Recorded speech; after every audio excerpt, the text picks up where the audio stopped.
I like programming languages and I like history, and I thought it would be fun to go through a particular slice of history and look at some concepts and how they've evolved and how they lead us into interesting problems in programming languages today. Back in the mid 1950s, IBM had a team that was developing the first high level programming language, Fortran. This team, led by John Backus, who later won a Turing Award partly for this work, had the opportunity to meet with John von Neumann himself, the man who, more than anyone else, can claim the title of the father of the stored program computer, the modern computing architecture. Now, when they met him, they found that he was not terribly impressed with their idea. In fact, he asked them rather skeptically why they were doing this. And we can learn several lessons from that. One of which, of course, is that von Neumann was so legendarily smart that, yeah, he could actually write stuff in machine language without being fazed by it at all and then see the problem, at least on the scale of programs that you could conceivably write back then. Another lesson is that geniuses can be wrong, in fact, very wrong, even despite how clever they are. In this case, perhaps because he was so clever.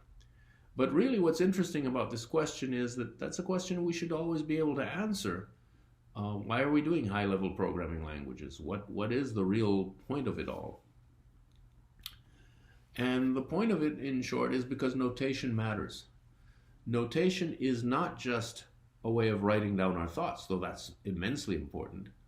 Notation helps us formulate our thoughts. It actually helps us mold our thoughts, and it affects how we think and what we can think about and how we can manipulate things. And so it's more than just writing down thoughts that we had. It's a tool for thinking better, or worse, as the case may be. Here's a simple example, language for arithmetic. In fact, there are two languages on this slide. There's the BNF, the notation for the grammar of the language, and the language that it is describing. BNF, by the way, is Backus-Naur form, named after John Backus and Peter Naur, who developed it, I believe, for work on the first Algol project a few years later, after Fortran. In any case, we can see that numbers are either literal numbers or a pair of numbers separated by an operator. An operator is either plus, minus, times, or divide. You'll note that we're using color as part of our notation here. So orange denotes terminals, and green denotes non-terminals, and white denotes symbols of the actual BNF. And so literal numbers are in sort of a decimal notation, thousands followed by hundreds, followed by tens, and followed by digits, all of which are optional. Now that's slightly wrong because we don't want this to be empty, which is why we have this side condition, which isn't proper BNF. We could, of course, express this constraint properly in BNF. The only problem is that it would be slightly longer, and I really needed this to fit on one slide. And we look at thousands, and now we can see we're actually dealing with Roman numerals. So thousands are M, or M followed by more thousands. Then hundreds are the Roman notation for 100 through 900. That's C through CM. Tens are 10 through 90, X through XC. And digits 1 through 9 are I through IX. And obviously you can do arithmetic this way. V plus V is X. X times V is L. L times II is C. And you can check my work on the last bullet. It seems that this isn't terribly systematic, is it? Partly we could be more familiar with it, but really it is very hard to do computation this way. If we were trying to write down the semantics, we could write down the semantics if we were to lean on modern numeric notation to give meaning to this. If we didn't, we'd really have to give the detailed algorithms of how this worked. And doing division in Roman numerals, it's a lot of fun, and it won't fit on a slide. Arguably, this held back Western science and mathematics and finance even for centuries, even millennia, because these numbers were in use for close to 2,000 years. And in all this time, people could not figure out a better way. Eventually, we got a better way from the Hindus, who had figured out a proper numerical notation thousands of years ago, long before the Romans. And through the Hindus transmitted it to us through the Arabs, which is why some people call them Arab numerals rather than Hindu numerals. But basically, that's a better notation for dealing with numbers. And it's not just the syntax, it's the concepts that the notation gives you access to. So the obvious example is 0.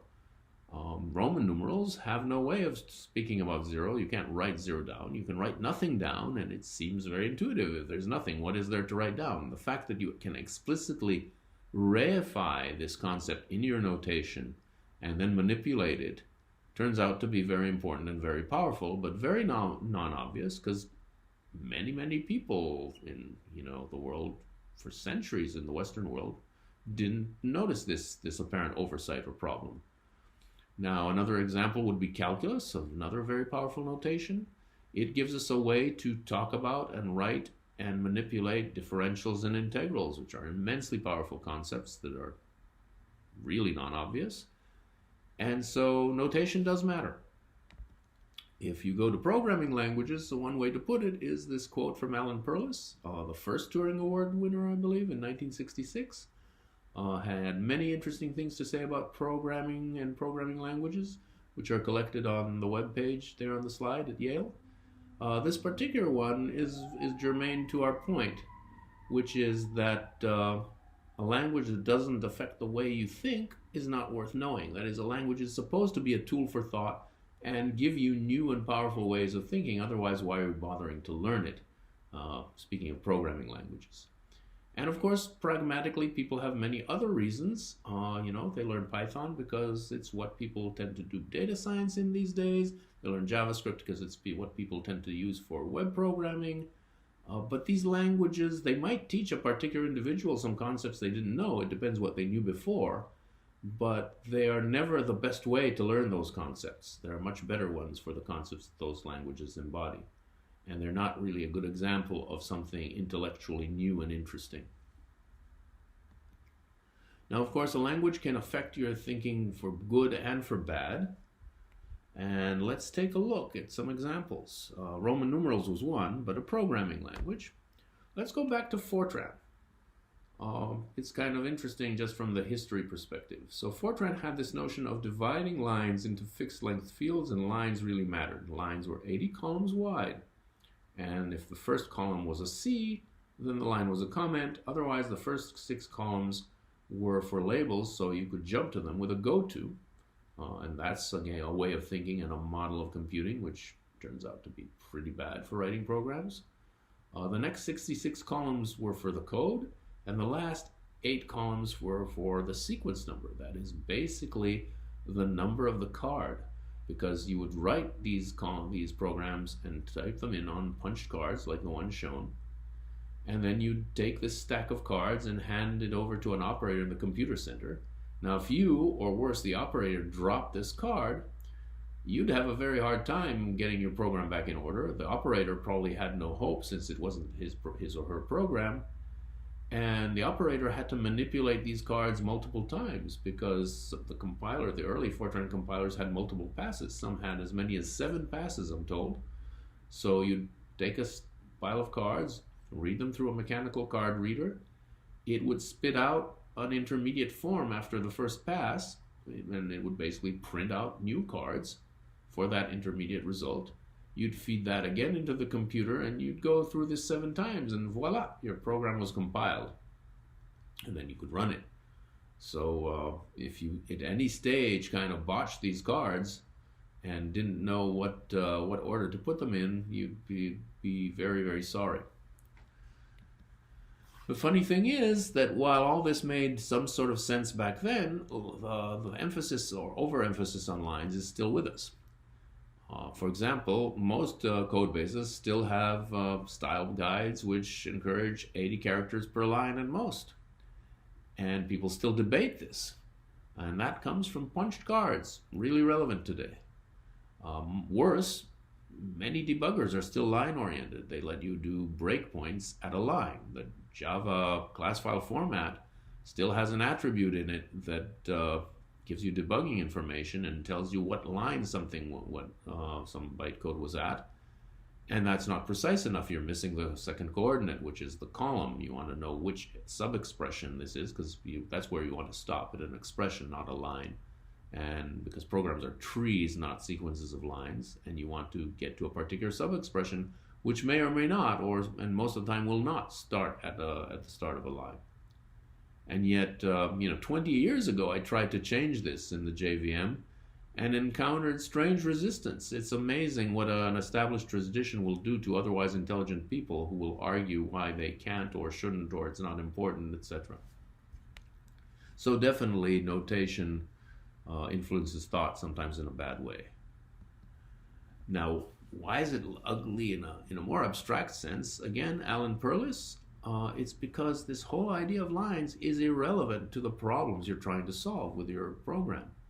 Your program isn't about lines in most cases. It's about some problem. And the division of lines, that's a thing that comes from the solution you've chosen to use, a particular programming language or system or tool that thinks lines are terribly important and has nothing to do with the problem you want to solve. And so it's basically forcing you to deal with the cognitive burden of extra irrelevant information. And that is, as Perlis says, what makes a language low level and undesirable. Now, let's take a little aside because I couldn't resist. We talked about punched cards, but where do they come from? Historically, it's quite interesting. Basile Bouchon in 1725 built this machine, which was for weaving fabric. It's a loom.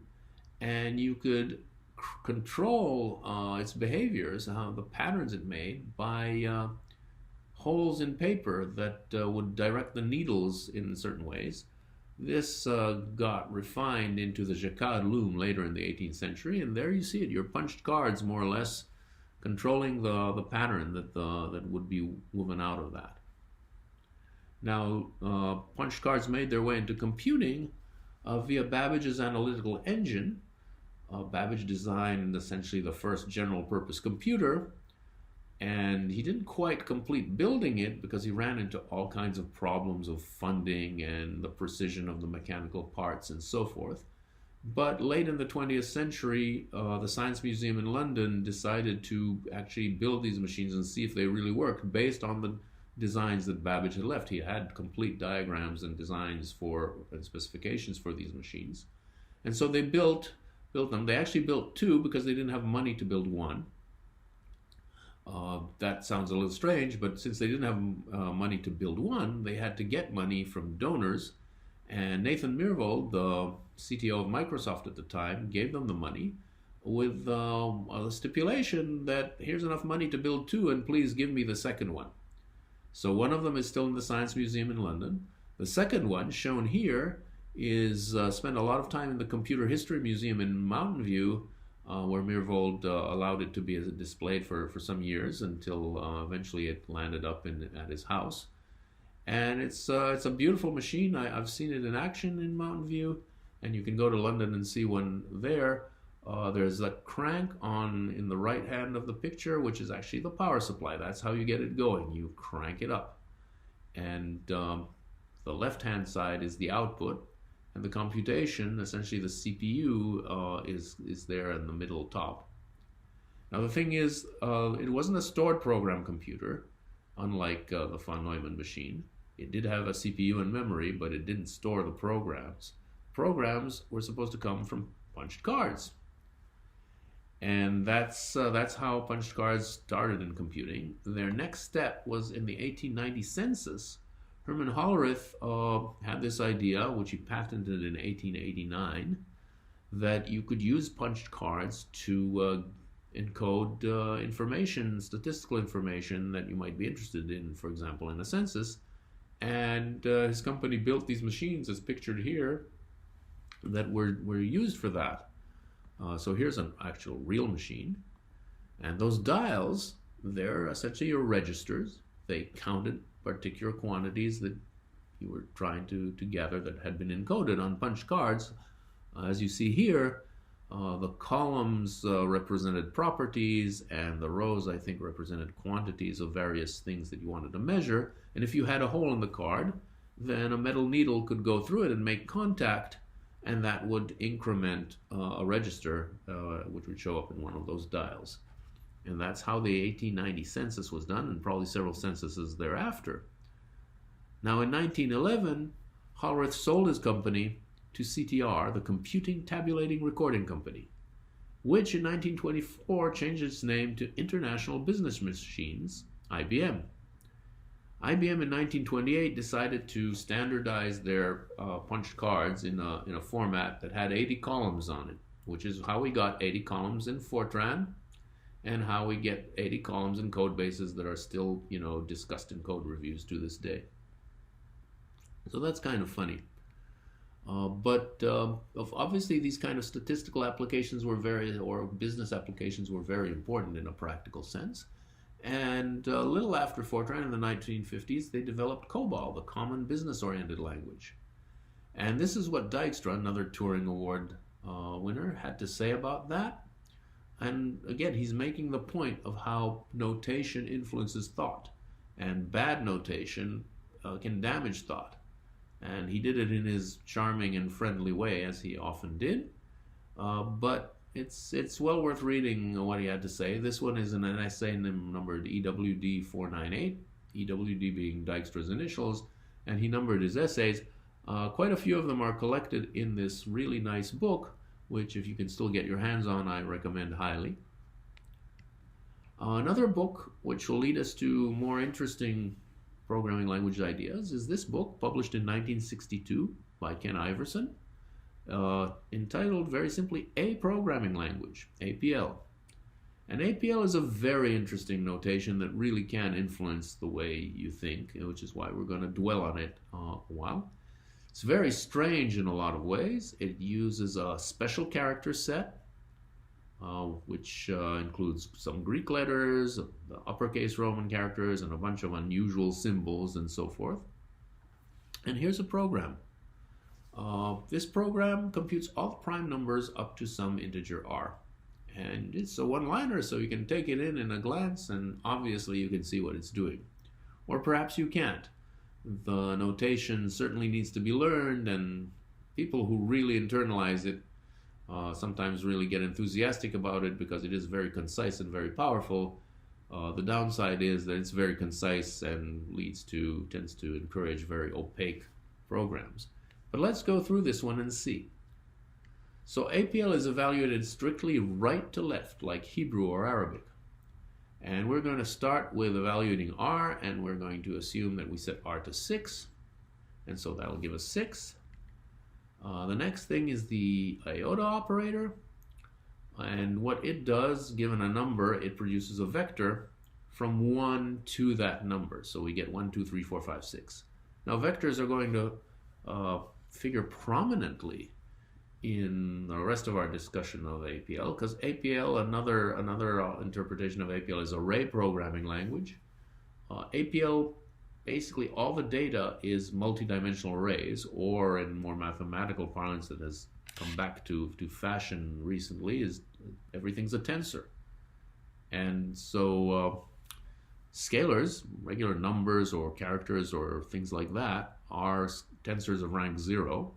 Vectors are tensors of rank 1. Matrices are tensors of rank 2. If you layer your matrices into 3D kind of structures, they'd be of rank 3. And if you, had a time series of those, that would be rank 4, and so on. And APL will work with pretty much any rank of tensor. So now we have 1, 2, 3, 4, 5, 6. Next, the down arrow, that's the drop operator, and it has it's a binary operator, so we're going to have to evaluate the left operand as well. And then basically that's your familiar drop from functional programming. It drops the first element in this case, or however many elements as are given as its left argument. And so we have 2, 3, 4, 5, 6. Now this is where the program really shows its age. It does something nasty, which is it reassigns r, the parameter, to be 2, 3, 4, 5, 6. This is completely gratuitous. But people sometimes like to do that. They certainly like to do that back then to save. It's rather pointless, but to save a variable name or something. People still do that. On the Dart project, we looked at this. We conducted a study. We looked at about a quarter of all the JavaScript programs we could find on the web. At Google, it was fairly easy to do such things. And found that maybe 2% of parameters were assigned, or I forget it was 2% of parameters or 2% of programs that had such an assignment, but a fairly small percentage of cases in JavaScript where people assign to the parameter, which I think is horrible style, but then it's JavaScript. This was supposed to inform our decision whether to allow Dart to have these assignments, but it didn't really, because it didn't change anyone's mind. I obviously was against it, other people were for it. I can argue that 98% of the time no one uses this and it's horrible and it discourages functional style programming and we should get away from that. Other people argue that it's a burden to introduce new names and they like to program in this style, and 2% is pretty significant. And basically none of this changed anybody's mind, and Dart ended up allowing this garbage. And back to our main event, let's look at this, what happens next with this program. So the next thing, the slash is a binary operator, so we're going to have to again evaluate the left-hand side. And the left-hand side is in parentheses, so we'll go inside the parens and start evaluating. R obviously is R, so we won't dwell on that. Then what we're doing here is another binary operator, which is essentially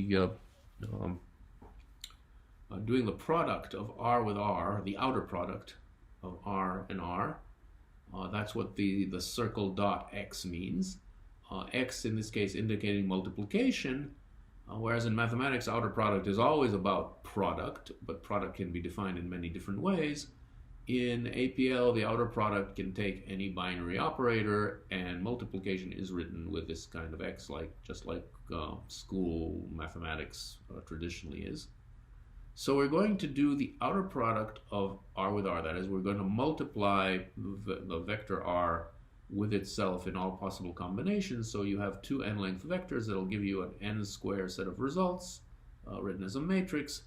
If you look here, the first row of that matrix is the first element of R2 multiplying pointwise all the elements of R. The next row is the same thing with the next element, 3, and so forth.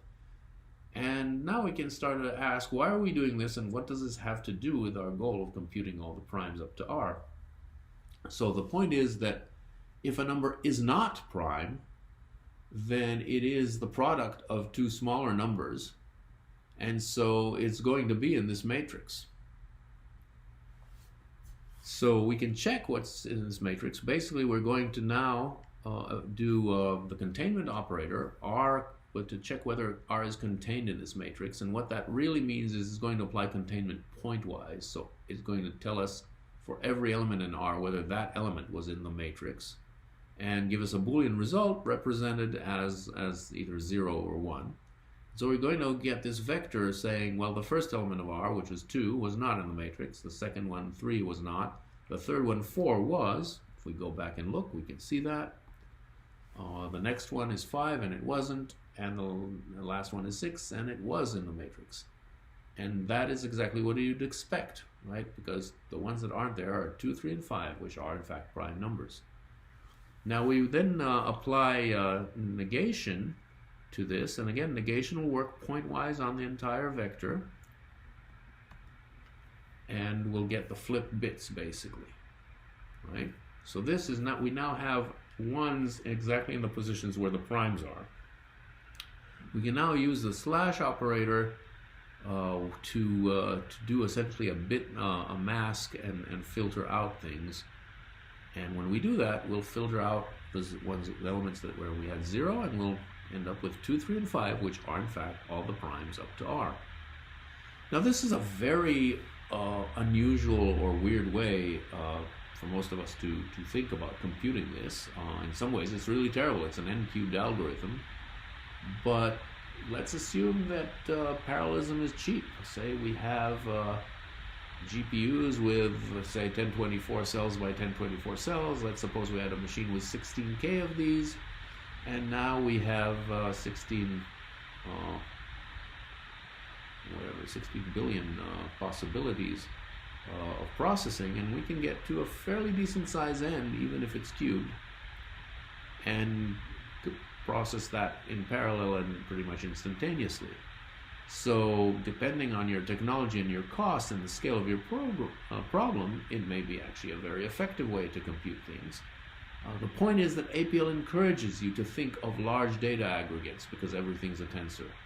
and it makes you think very differently. Of course, this algorithm could also be tweaked a bit, so it wouldn't be quite n cubed, but it really is a very powerful and very different way of thinking, and that's the point, that languages can really affect how people think.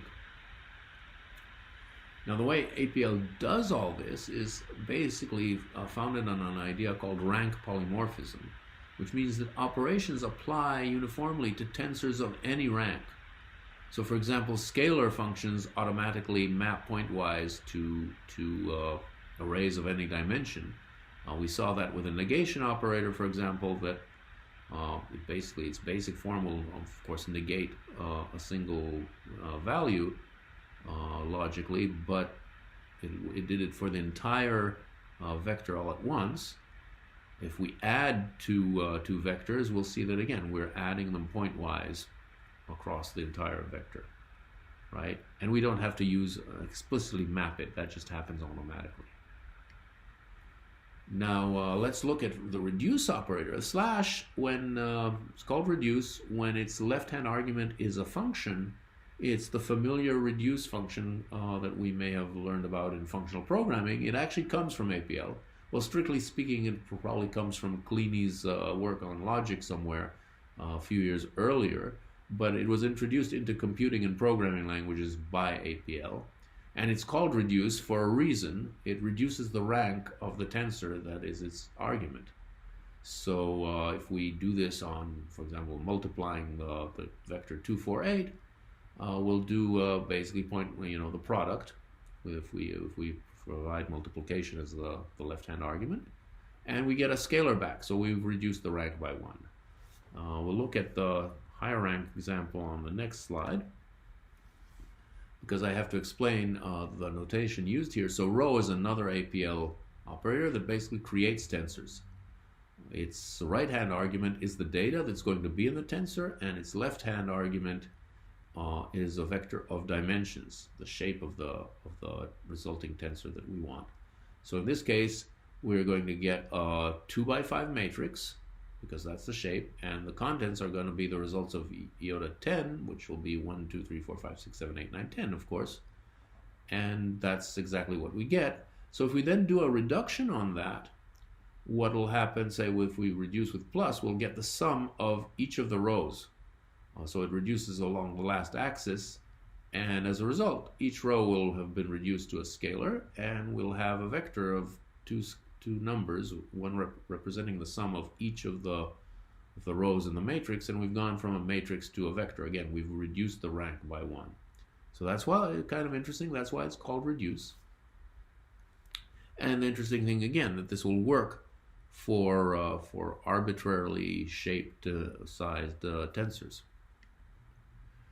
So Alan Perlis, again, was a great fan of APL. This is not quite a quote, but a truncated quote to give the sense of, he wrote an article about APL and why it was great.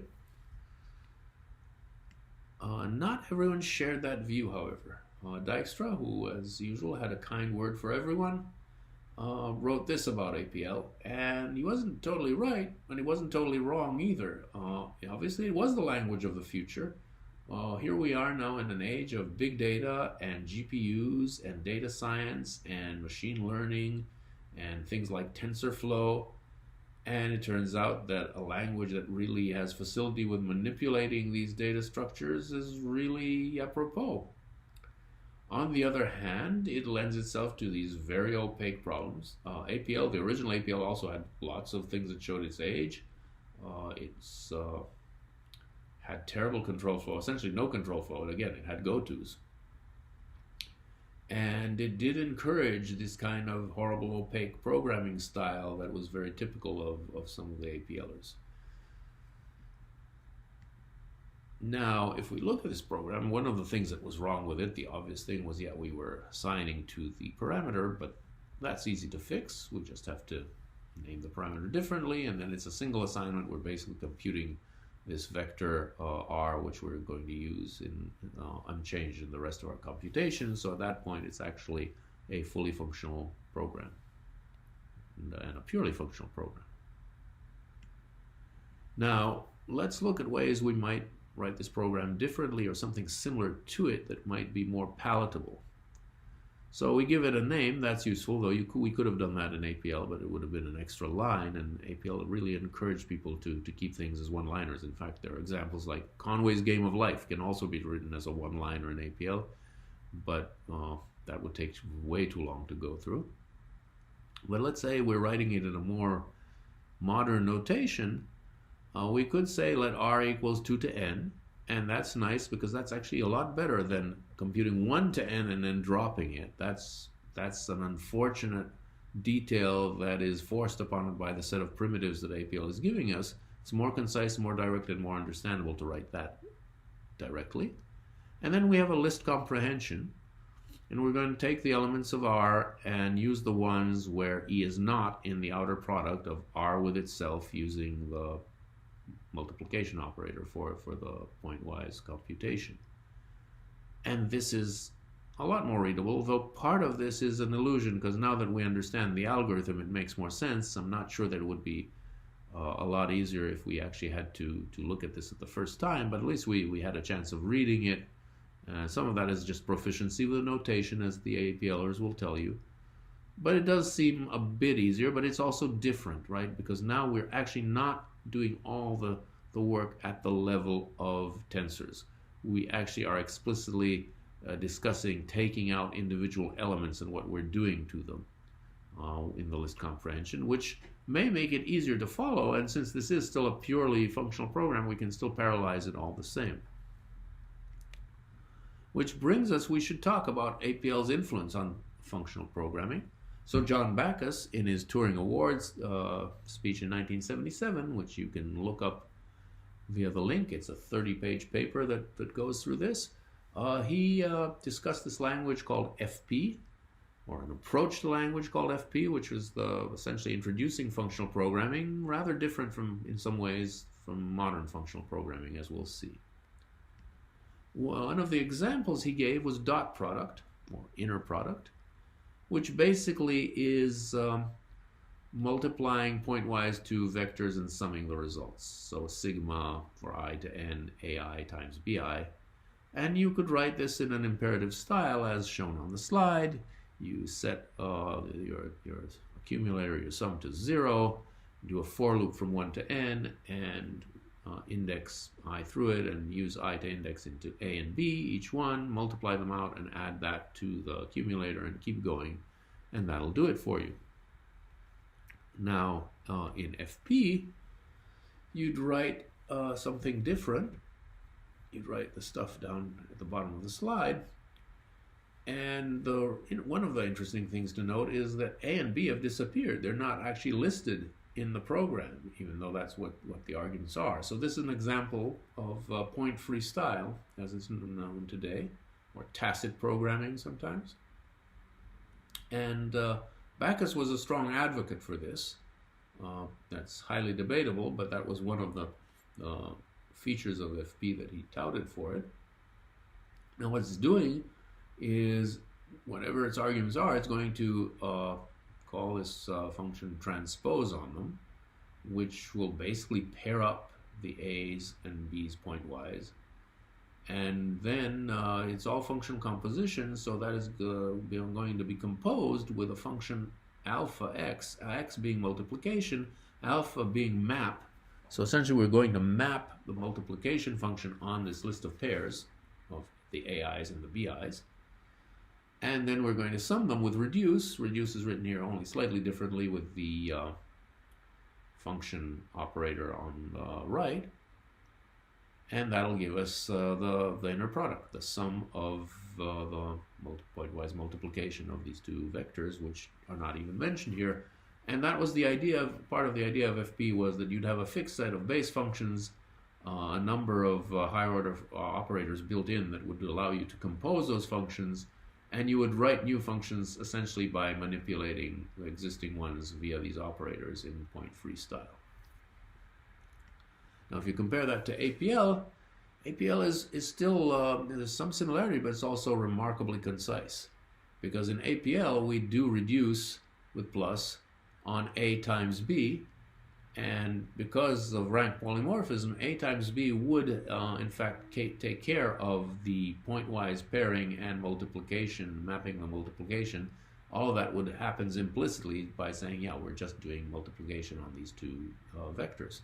What's more, it'll work on pretty much any tensor of any dimension. So you could do this with matrices, you could do it with any dimension.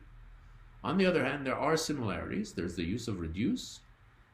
There's the point that all these operators, like in APL's case, the only one is reduce, but in FP, there's also the alpha doing the mapping and the function composition. Those are higher order functions, and in both APL and in FP, there really weren't higher order functions at the user level. There were a bunch of built-in operators. They were called operators to keep them distinct from functions. And that terminology goes back, I think, to possibly the 19th century or so. And the idea was, again, Backus argued that you only needed a fixed set of them, and it wasn't a good idea to give people that power to write their own because they'd create an unstructured mess, is kind of what he argued. But the idea was that you would use a few operators to compose all the regular functions, and you didn't need higher order functions. Both of these were dynamically typed. Backus again made a point of that these things operated on objects in general didn't mean objects in object-oriented programming, but he basically meant values of any type. He didn't really want to care, though of course dynamically sometimes these things could fail. Now the big difference is that APL was still an imperative language, whereas FP, the point was that it was had no state, had no effects whatsoever, and so it was actually a real functional language with referential transparency, so you could do equational reasoning and have algebraic laws, and that was the main point that Backus was driving at. And in that respect, it was the forerunner of modern functional programming in certain ways. If you compare it, in fact, to modern functional programming, it looks very similar, and yet it's actually very different in certain ways. So the Haskell corresponds almost basically one to one, right? So zip is transpose, dot is function composition, map corresponds to alpha, and star is used for multiplication, and reduce is fold, and it's exactly the same program, and you can write it this way in Haskell. There are some differences and some commonalities. So the commonalities are referential transparency and the ability to use algebraic laws. You can use point freestyle, but you do not have to. That's one difference. It's statically typed as opposed to dynamically typed. That's another difference. But really the big difference is that these functions fold and map and composition are all functions you can write in Haskell itself. The user can write them because Haskell supports, or in fact is built around higher order functions. And that is really different from both APL and FP. So we can see some thread here of some common ideas, some different ideas as we go through time. And if we go back to our original primes program, here we could write it slightly differently now. We could really view this as we've got R being 2 to n, and then we're going to filter R with a function that tests whether it does not contain the outer product of R with itself. And we can even write that as a one-liner with a lambda. And that shows that we can be almost as concise and almost as opaque as well. But there's several interesting things going in this notation that I've thrown on the slide here.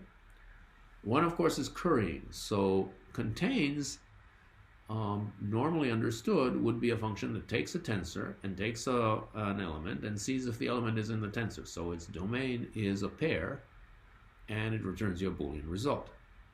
Obviously, our use of contains here, we're saying it only has one argument, so something seems wrong here. But once we have higher order functions, we can give contains another type, which is that it takes a tensor and gives us a function back. That function happens to take an element and tests if that element is in the tensor that was originally given and gives us a Boolean result. So that's currying, named after Haskell curry. Haskell itself is named after Haskell curry as well. this idea of currying was developed by Curry, but in fact predates him.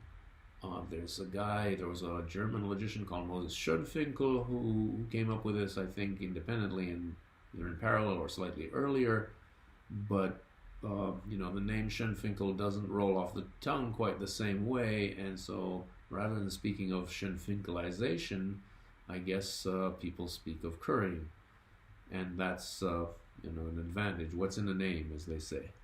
In any case, that's a powerful idea which has pros and cons in functional programming and very dominant in modern functional programming, but doesn't really work unless you have higher order functions.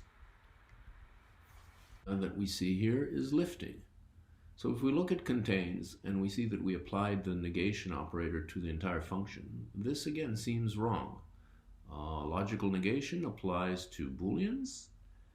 What we can do is apply it to functions that return booleans and produce a new function that takes the same arguments but produces the negated result. And so that's another idea that's popular in functional programming. And in fact, that idea is implicit in APL because rank polymorphism is a very powerful example of lifting. What APL is basically doing for you is lifting operations to tensors of any rank implicitly for you. Now, we didn't have to use lifting in this case because we could easily have written this with composition. It's not that much more verbose, but it is concise and fairly intuitive to use lifting in this manner because we tend to understand it automatically, at least in this case. Whether that works in general is a harder problem. Now, if we look at our program again, we can see that we're very close, but we're still not quite one-to-one. So yeah, 2 to n is a lot like 1 drop Iota n. And outer product is exactly the same.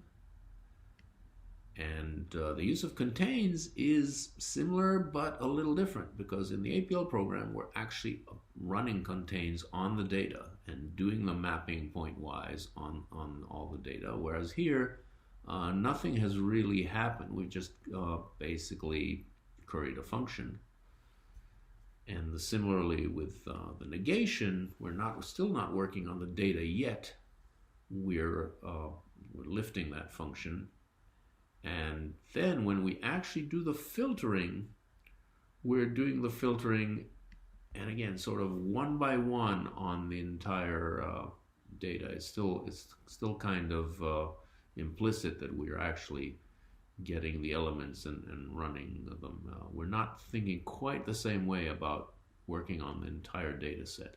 But the program is purely functional, and we can parallelize it just the same, and arguably it might be a bit clearer. It's only when we really run the entire thing on to the end that we actually reify this into actually working with the real data. So what can we learn about these programs? Well, we can learn that one-liners are hard to read.